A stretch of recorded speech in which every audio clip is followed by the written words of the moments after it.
Hey guys, we're going to be talking a little bit about some of the important gods and goddesses in Hindu culture.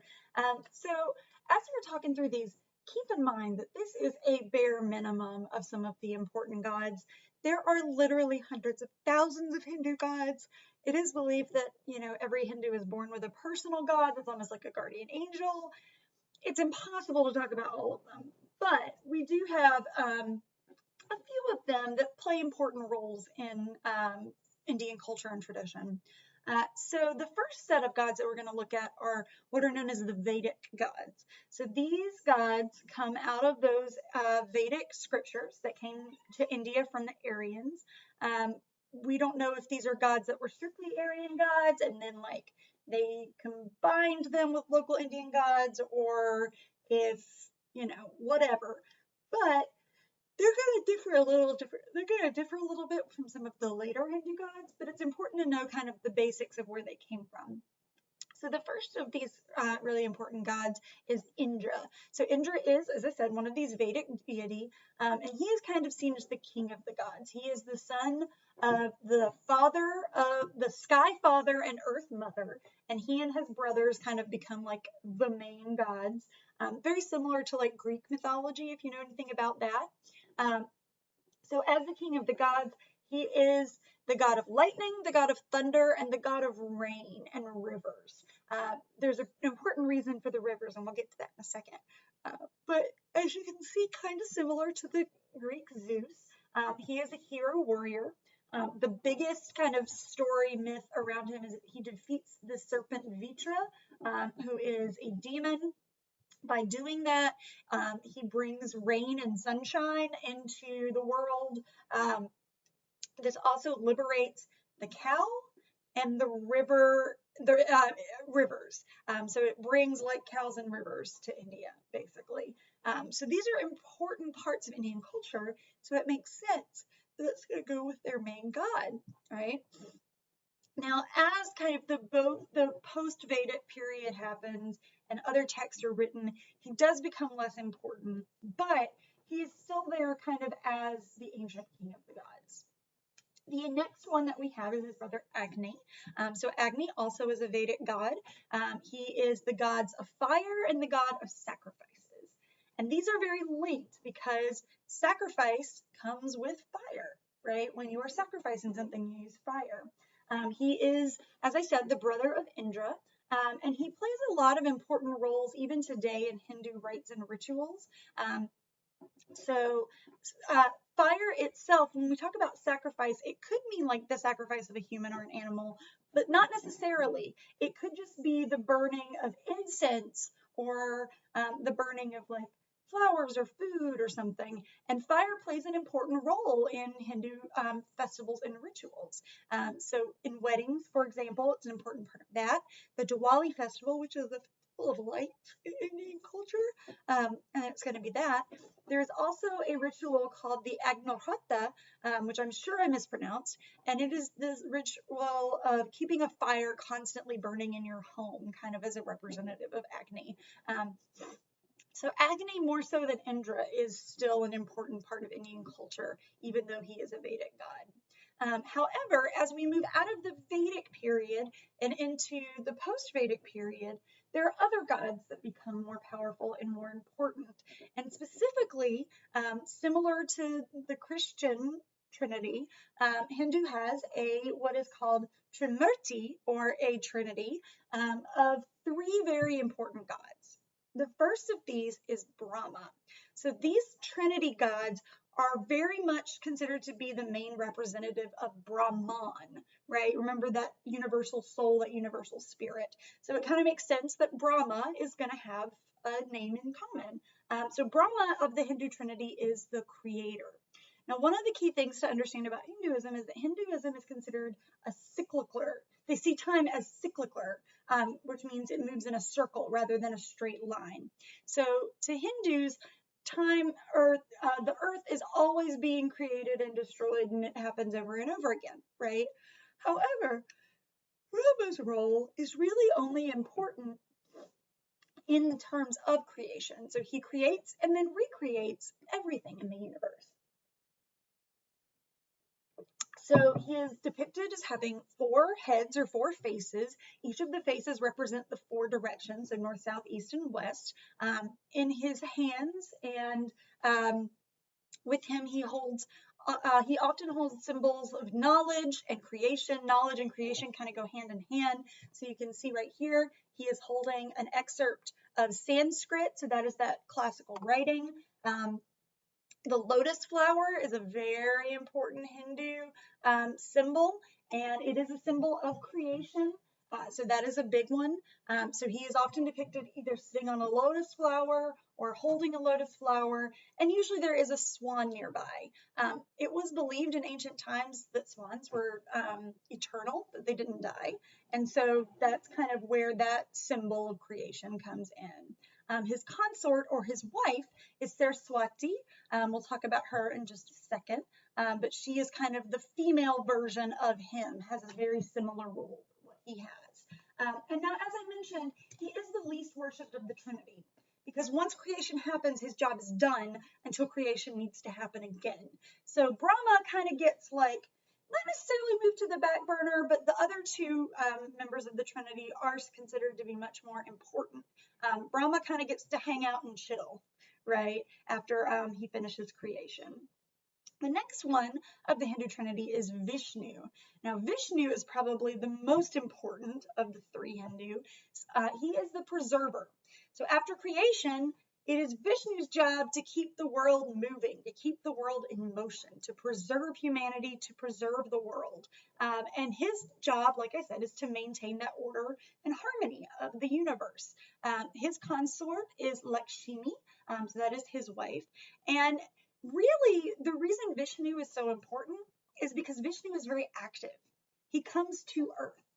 By the classical period of Hindu history, it was believed that he had come to Earth in 9 different avatars or incarnations. So this is when a god is born on Earth, and his goal is to fight evil, right? So if his job is the preserver, whenever humans start to screw up, his job is to come down and fix it. There are said to be 10 total incarnations. The last of the incarnation has not happened yet. So it is an incarnation that eventually will come. They're kind of looking forward to it. If you know anything about Christianity, it's very similar to like Jesus being God born on earth, and then he'll eventually come back. Kind of how Vishnu is. There's a lot of similarities. 2 of his, or 3 of his really important incarnations, he comes back as lots of different things. He comes back as animals, as half animal, half humans, but also as humans themselves. And the 3 biggies are Rama. So Rama is a prince that his story is told in the epic Ramayana. And he is kind of said to be this perfect example of Dharma, which we'll talk about a little bit more later, and really is a symbol to represent how Hindus are supposed to live. The second is Krishna. Krishna is sort of a little bit of a prankster. He shows up in a lot of different texts. The biggest text that he shows up in is a text called the Bhagavad Gita, where he serves as a mentor to the main character Arjuna and kind of explains to him how to do his duty. And then finally, there is the incarnation of Buddha. And yes, that is the Buddha, Siddhartha Gautama. So you can kind of see where Hinduism and Buddhism overlap just a tiny bit. So Vishnu, like I said, his job is to help fix Earth, right? When Earth is starting to mess up and it looks like they're going to mess up and destroy themselves, his job is to fix everything. The last member of the Hindu Trinity is Shiva or Shiva. Now, Shiva is the destroyer, but I think it's easy to confuse him as a devil or a demon, but that is not the case at all. Shiva is actually one of the most popular Hindu gods, and the destroyer is in the sense that destruction is important, right? Destruction happens, and with destruction comes change. So he is not just the destroyer, he is a transformer. So his job is to help bring about change to the world, right? He is not considered even evil, he is not considered a demon. He is considered a little scary though. So don't, take that. He can be kind of scary, but good guy, so to speak. So as I was saying, this idea that destruction and rebirth, that's all part of the cycle of the universe. So that's a very important part of it. It is believed that saying his name kind of rids the air of like bad vibrations. So if there's like evil spirits around you or something, if you pray to Shiva, I'll probably go back and forth between Shiva and Shiva, just different pronunciations of the same name. So if you say his name, it's kind of like he destroys the evil around you. So the same kind of idea. He is also important because the sacred Ganges River is said to flow from him. If you look at his little hat here, right, you can kind of see this little stream coming out of his hat. That is the river Ganges, which is the most sacred, the most holy river in Hindu tradition. His consort is Parvati. Sometimes you will have Parvati be known as Kali, sometimes Durga. They're all kind of different elements of the same goddess. But similar to how Brahman takes different forms, so does Parvati, and we'll again talk about her in a second. He is also the Lord of the Dance. It is said that his dancing is what keeps the universe in motion, keeps the universe from being destroyed. So that's kind of a big deal, right? The next god I want to talk to you about is Ganesh or Ganesha. So Ganesh is often depicted with an elephant head, and here's why. So Ganesha is said to be the son of Shiva and Parvati, right? So gods, they're always going out doing their own thing. They might not show up at home for a while. So Parvati actually gave birth to her son Ganesh when Shiva was not home. And again, gods don't have to be born babies, right? They can be born almost as like young men. So Shiva did not know that Ganesh had been born. So he comes home one day and he sees this other dude in his home, not realizing that it is his son.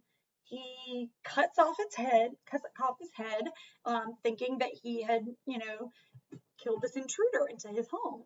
Parvati shows up and is like, oh my God, what did you do? You killed our son. You need to go find him another head. So the closest head he could find was the head of an elephant. So he brought that back, reattached the head to his son, and that is why Ganesh has an elephant head. Ganesh is a very important god. He's kind of a god of luck almost, a remover of obstacles. He's also seen as the patron of the arts and sciences, a god of wealth even. He is incredibly popular.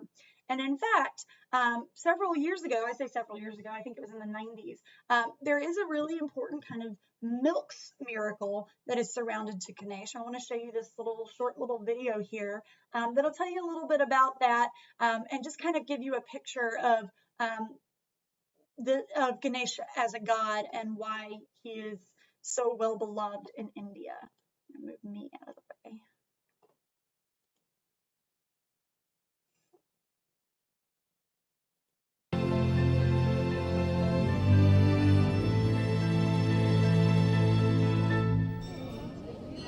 Crowds mobbed temples all over India to see Ganesh, the elephant god credited with bringing prosperity, drinking milk. As people throughout the nation declared it a miracle, others cashed in, charging 5 times the normal price for milk.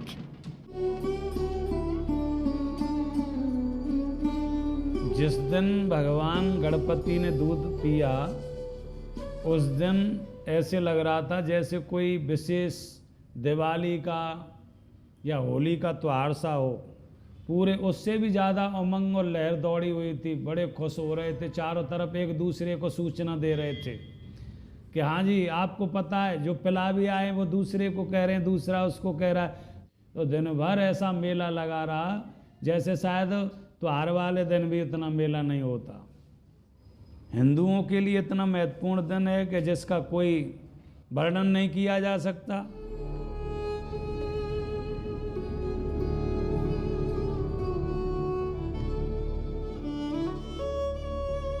12 बजे के बाद और 2 बजे से पहले जब भी हमको नींद आई, उसी समय बहुत भगवान की पूजा में लीन रहने वाले और भगवान से बात करने वाले एक हमारे पड़ोसी भक्त थे। वो बहुत तल्लीन होकर भगवान की सेवा करते थे। उन्होंने हमको जगाया गेट खटखटा के कि पंडित जी उठो उठो और देखो गणपत भगवान दूध पी रहे हैं। तो मैं एकदम से हड़बड़ा के, नींद आई थी तो एकदम उठा, उठ कर के मैंने कहा कि गणेश जी दूध पी रहे हैं, मंदिर तो बंद है, गणेश जी कहाँ से दूध पी रहे हैं? वह नहीं, दूध पी रहे हैं, आप मंदिर तो खोलो।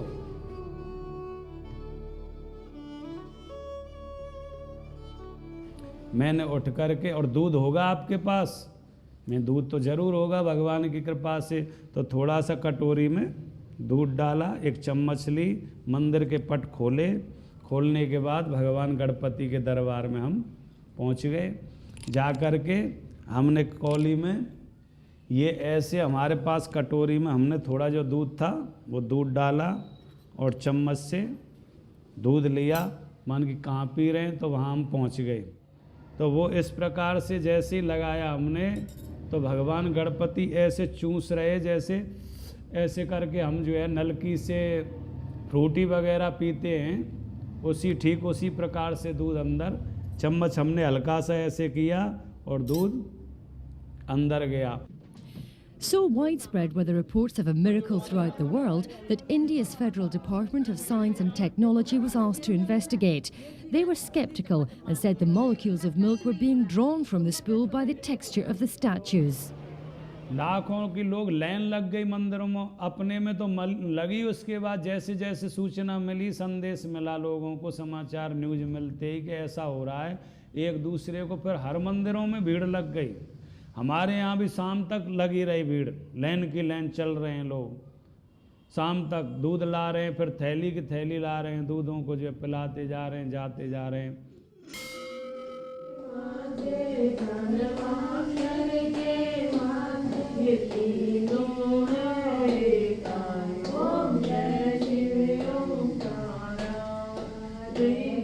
हमारे हिंदू धर्म में 33 करोड़ देवी देवता विराजमान रहते हैं, और वो 33 करोड़ देवी देवता भी हमारे सबके शरीर में विराजमान होते हैं, हर जीव के अंदर। ऐसे 33 करोड़ देवी देवताओं में हमारे गणपति भगवान का वही स्थान है जैसे शरीर में प्राण का स्थान है।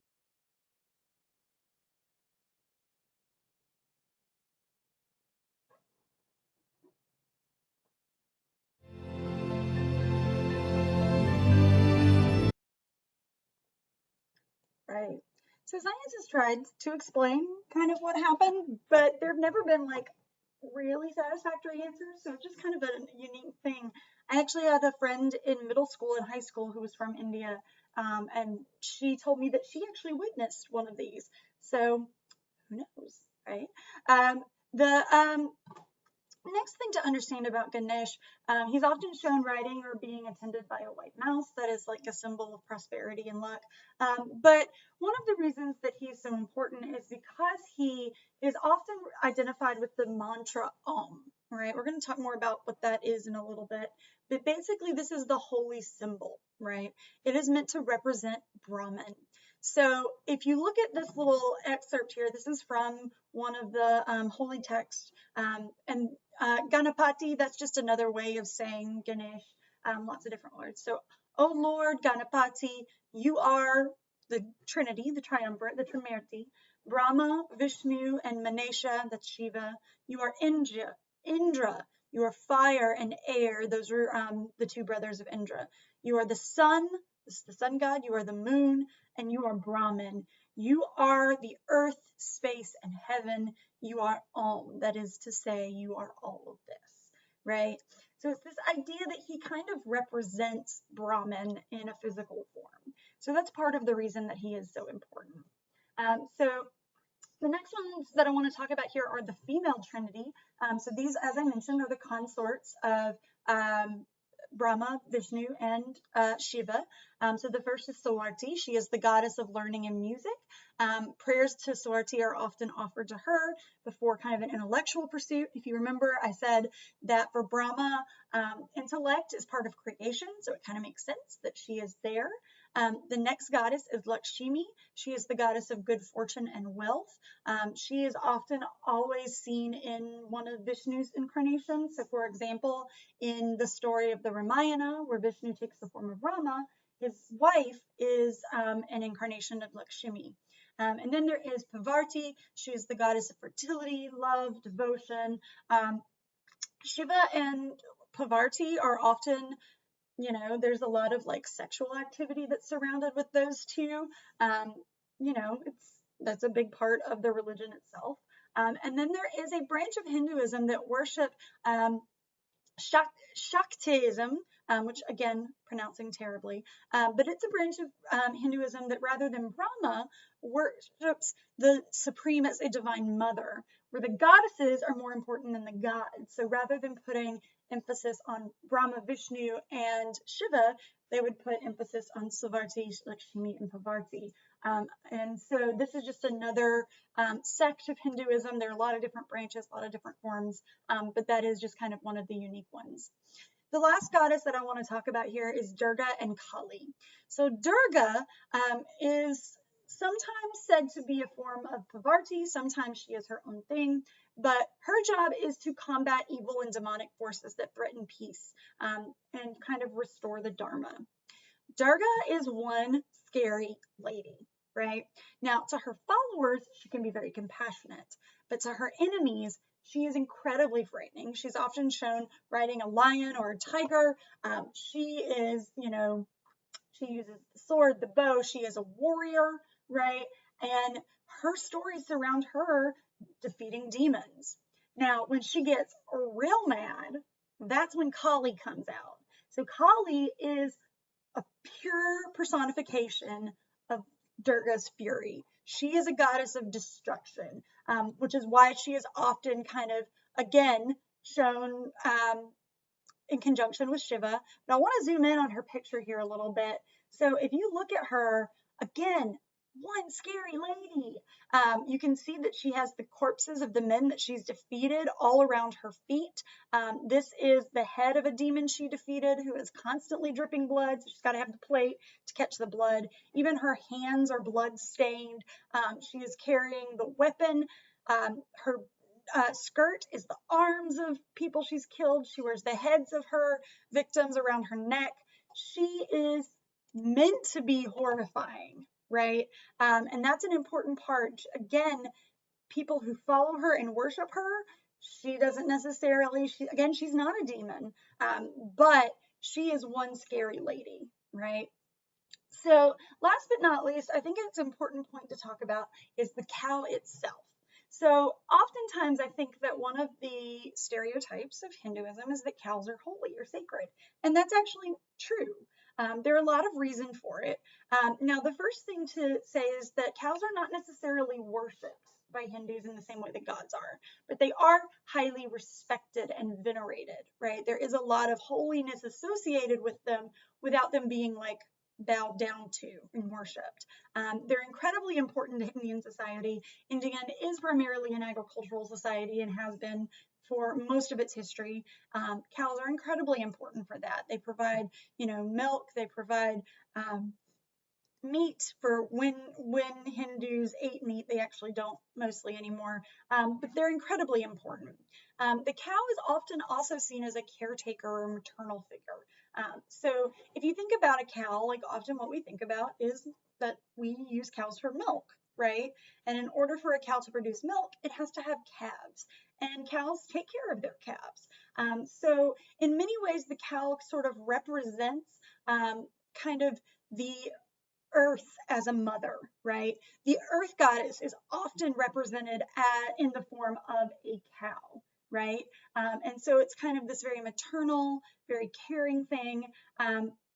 And the gentle nature of the cow also represents a concept of Hinduism called Ahimsa. I can never say these words right, and I so apologize. But that is a part of Hinduism that says they do not harm animals. If you believe in reincarnation and you believe that your family might come back as an animal, it's very important not to harm animals. And because cows are so gentle, they kind of represent that. So if you look down here, there are actually festivals that are just surrounded towards cows. If you look very carefully, these cows have been painted and decorated as a part of the festival. Cows are kind of allowed to run wild all over India. Because you don't hurt them and respect them, like it's eye break for cows, right? Like the cows are allowed to like wander through the streets, and in many ways they're kind of pests. But they are a very important part of Hindu culture. So much so that this particular breed of cow that is pictured right here is called the Brahma cow, right? So kind of makes sense. So these are, like I said, just today we're focusing on those important parts of Hindu worship. As I mentioned before, there are millions of Hindu gods. It is estimated like over 300 million Hindu gods exist. And so this is a very small portion, but these are the ones that you're going to hear about the most often, which is why I chose to focus on these. So we'll come back later to talk more about some of the other beliefs of Hinduism, but until then, I'll see you soon.